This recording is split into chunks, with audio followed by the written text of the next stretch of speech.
Bonjour, je m'appelle Jérémy. Aujourd'hui à Bonne Brasse, on apprend à faire une Smash Citra. Pourquoi? Parce que c'est une bonne bière, c'est parfait l'été, c'est parfait l'hiver, c'est parfait l'automne. Je sais pas quand je sors cette vidéo-là.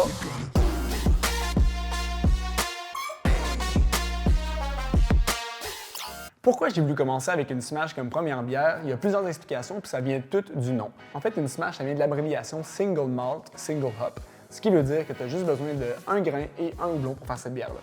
Donc, ça veut aussi dire que tu n'as pas besoin de dépenser des tonnes pour avoir plusieurs types d'ingrédients différents, des ingrédients qui sont des fois un peu plus nobles dans les grains, ou une tonne de houblon qui, même si tu n'en utilises pas beaucoup, peuvent facilement devenir assez coûteux. Et finalement, c'est une bière qui est sûre de plaire à tout le monde. La recette que je vais vous montrer est basse en alcool, donc vous pouvez en boire plein, genre c'est full hot. Pour faire cette recette-là, vous allez avoir besoin de quelques équipements. Je vous recommande ceux que moi je préfère. Après ça, vous pouvez faire ce que vous voulez, là, mais vous allez avoir toute la liste en commentaire juste en bas ici. Un chaudron de 10 gallons. Pourquoi 10 gallons?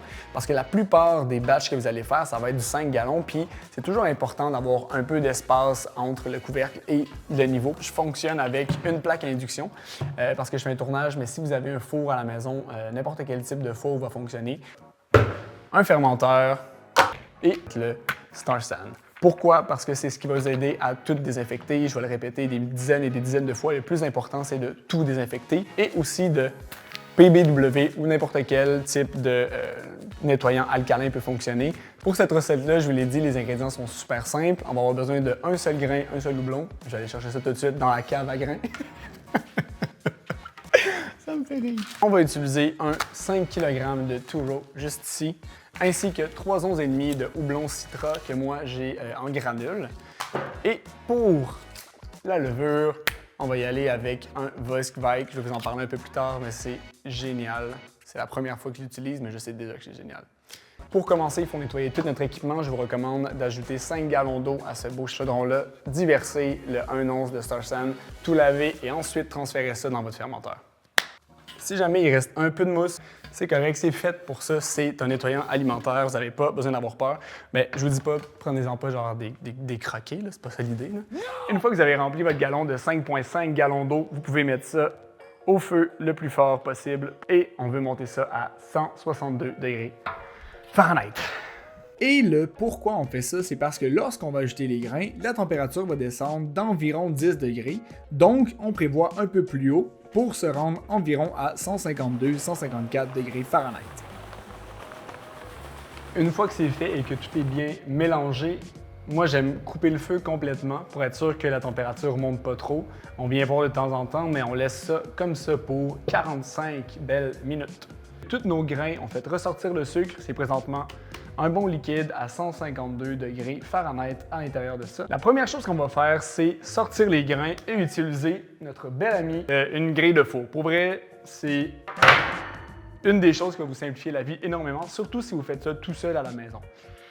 Ensuite, si vous avez des gants, je vous recommande de les mettre parce que c'est quand même relativement chaud. Ensuite, ce qu'on va faire, c'est sortir le sac de grains, glisser la plaque en dessous, et ensuite, on va rincer le tout pour être sûr d'aller chercher le maximum de sucre avant de démarrer l'ébullition. Et pensez qui dit que tu n'es pas censé de squeeze the bag. Ça change absolument rien à votre bière. Dans le temps, il disait que c'était comme ça rendait ça plus amer. Bullshit. Vous pouvez redémarrer l'ébullition.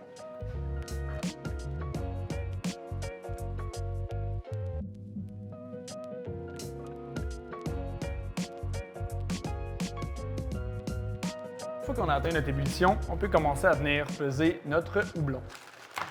Habituellement, les houblons vont venir dans un sac comme ça, qui est un sac sous vide et opaque afin de le protéger de l'oxygène et de la lumière parce que le houblon peut facilement s'oxyder à l'air. Et si on veut garder toute sa fraîcheur, mieux vaut le garder dans un sac sous vide à l'abri de la lumière. La quantité qu'on va venir ajouter, c'est une quantité de... Quantité de combien déjà? 1 once. Une quantité de 1 once. Toujours suivre ces recettes. Quand vient le temps d'ajouter le houblon, il y a plusieurs manières de le faire. La plupart des gens vont juste le prendre, le mettre dedans. Moi, personnellement, j'aime beaucoup plus utiliser un sac comme ça parce que ça vient séparer le houblon. Quand il a terminé de faire ce qu'il avait à faire, tout, on l'enlève. J'aime toujours mieux le rincer avant. Ça, on ajoute le houblon dans le sac. On vient fermer ça. Bing! Et c'est parti pour 30 minutes, mais Après 30 minutes, on va venir ajouter notre deuxième quantité de houblon, soit encore un once et 5 minutes avant la fin, je vais venir ajouter encore un once de citra pour vraiment venir chercher le goût du houblon. 60 minutes qu'on fait bouillir la bière juste ici, donc c'est le temps de la faire refroidir avant d'ajouter la levure. Super simple, on va mettre ça dans un bac, ça peut être un bain, ça peut être n'importe quoi. Donc on envoie ça au bac à glace. À ce moment-ci, j'aime enlever le houblon qui a déjà fait son travail. Voilà. Avant de l'envoyer dans le fermenteur, je recommande de prendre un peu du liquide et de mettre ça dans une petite bouteille à spray. Comme ça, vous allez être capable de désinfecter tous vos outils au fur et à mesure. Pour le transférer dans le fermenteur, juste le surélever. Ça peut être tout simplement mettre le chaudron sur le comptoir, le fermenteur par terre. Moi, je l'ai surélevé comme ça. Pour le transfert, vous allez avoir besoin d'un tube ainsi que de ce siphon-là. Bien entendu, même chose, il faut s'assurer qu'il soit bien nettoyé, mais préparer des serviettes. Le tube dans le fermenteur, le siphon dans le chaudron.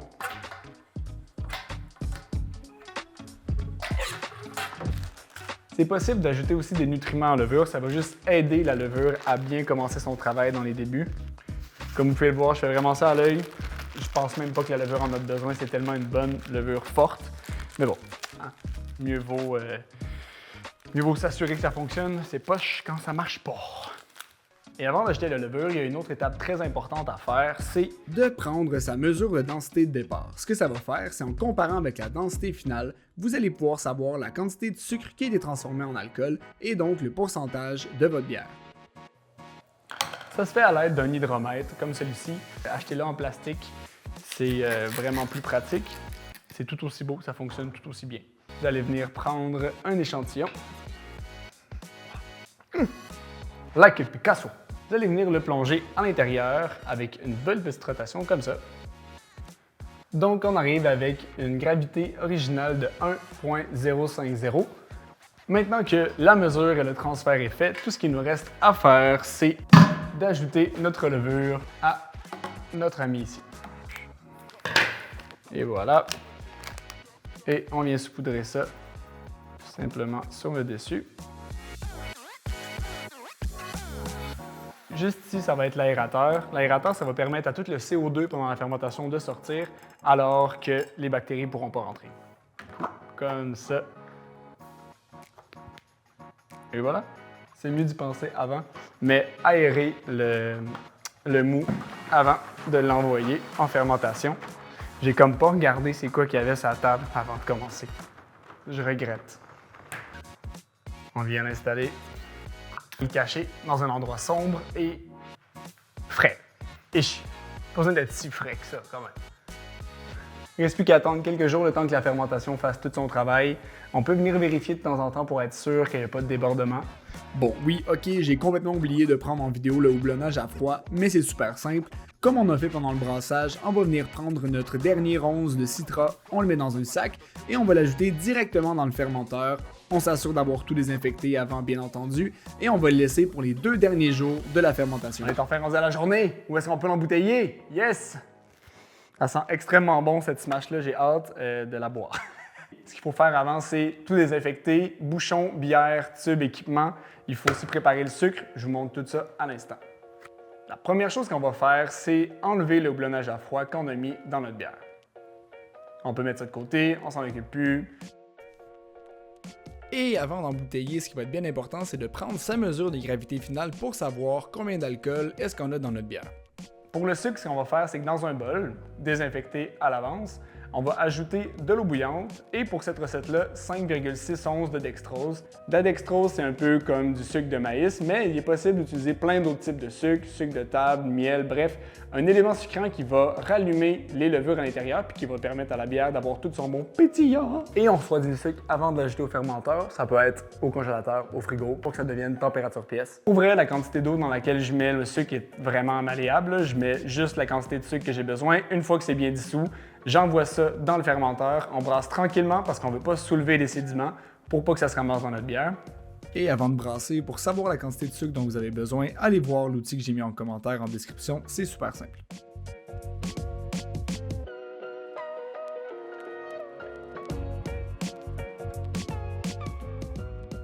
Et lorsqu'on arrive au fond du fermenteur, dès qu'on voit un peu de saleté monter dans le tube, on arrête d'embouteiller. On va utiliser une encapsuleuse, il y a plusieurs types. Il y a ce type-là, qui est un des plus répandus, un des moins chers, fonctionne très bien. Mais pour encore plus de stabilité, moi j'aime bien celle-ci ici sur pied, ça va encore plus vite et surtout avec tout type de bouteilles, ça fonctionne très bien. Et sinon, mon gros bébé, celui que j'aime le plus, c'est les bouteilles flip-top comme ça. Pourquoi? Pas besoin d'avoir de bouchons, pas besoin de laver des bouchons. Super simple, tout est nettoyé, on ferme, on oublie. Une fois que c'est embouteillé, vous pouvez mettre une étiquette, vous pouvez appeler ça comme vous voulez, envoyer ça à vos amis, mais le plus important, pendant 2 semaines, on met ça dans l'ombre, on l'oublie, puis après ça, au frigo avant de savourer. Ouf! Ça fait déjà 2 semaines qu'elle est en bouteille, on l'a mis 24 heures au frigo, la smash est prête à être dégustée. On va voir qu'est-ce que ça donne. Allons-y! Et puis je le répéterai jamais assez, mettez ça au frigo si vous donnez ça à votre tante. Si vous ne l'aimez pas, c'est parfait, mais ça va lui exploser dans la gueule. Une fois que c'est en fermentation en bouteille, au frigo 24 heures, ça va être mouah, mouah. C'est quand même dangereux de faire des vidéos de bière parce que tu sais, t'en verses une, tu fais une shot, t'en verses une autre, tu fais une shot, t'en verses une autre, tu fais une shot, tu fais un shot, t'en verses un autre. Je suis content de commencer cette bière-là à tourner parce que c'est une bière qui est de un super simple à faire, qui va plaire à plein de monde, puis que je vous parlais d'un bouquet qui est super citronné, c'est exactement ce qu'on a dans cette bière-là. Vraiment, cette Smash IPA-là, je la recommande à tout le monde parce que le Citra est un houblon qui est super accessible, peu cher. En plus, même si tu le mets au début de ton brassage, il va vraiment garder le goût jusqu'à la fin. D'en avoir ajouté aussi en fermentation, ça donne vraiment un goût qui est incroyable. Un gros goût de citron, de fruits sucrés aussi avec un petit sucré à la fin. C'est super intéressant, seulement 5%, fait que c'est une bière qui se boit. Tu l'oublies, tu l'oublies, tu l'oublies. Ça m'a coûté à peu près ça au total pour faire ces bières-là. Un 6 gallons de bière que j'ai adoré. La recette est directement dans les commentaires si jamais vous avez le goût de la faire à la maison. N'oubliez pas, buvez avec modération. La modération, ça goûte moins bon, mais Chris, faut le faire pareil. Hein? Merci de vous être rendu jusqu'à la fin. Ça fait vraiment longtemps que j'avais le goût de commencer à faire ça. Si vous avez des bons commentaires, dites-le moi. Si vous avez des mauvais commentaires, genre, dites-le moi aussi, I guess. Si vous êtes meilleur, n'hésitez pas à répondre aux questions des gens. Je suis là pour m'améliorer, on est là pour s'amuser. Bonne brasse à la maison. On se revoit bientôt. Bye!